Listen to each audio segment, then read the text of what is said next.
Bonjour. Alors dans un repère éventuellement, c'est pas obligatoire mais bon ça peut faire des compléments d'exercice. Je place un point de coordonnées -3, 2. Un point B de coordonnées -7, -1. Un point C de coordonnées 2, -3.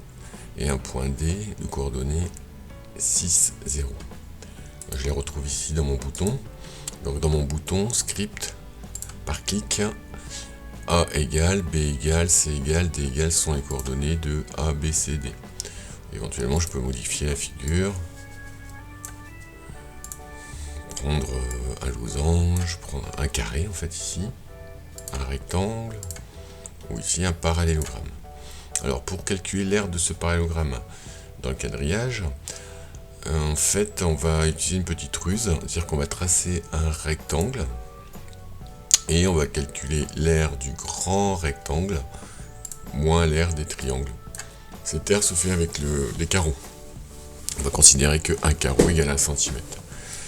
Donc l'aire de mon grand rectangle, 4 plus 9, 13, multiplié par 5. Et ensuite j'enlève l'aire du triangle rectangle qui est là. 4 fois 3 sur 2. 9 fois 2 sur 2, 9 carreaux. Le 4, 9 carreaux aussi. Et le 3, 6 carreaux. Et au final, ça me fera 35 carreaux. Alors on peut modifier la figure. On ne peut pas mettre les points tout à fait n'importe où. Il faut s'arranger pour que le triangle soit correct.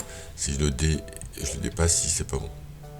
Donc l'ordonnée maximale c'est pour A et le minimal pour C. Et puis pour les abscisses B et D. Bon voilà, donc cet exercice permet de calculer des aires en faisant l'aire d'un grand rectangle moins l'aire de triangle rectangle. Pour un quadrilatère quelconque, pour un autre quadrilatère, etc. Ici un carré qui ressemble plutôt à un losange. Donc ce carré, en fait, on verra qu'en fait on peut faire aussi 5 et 5, 10, donc 10 fois 10, 100, divisé par 2. Un grand diagonale multiplié par petite diagonale divisé par 2.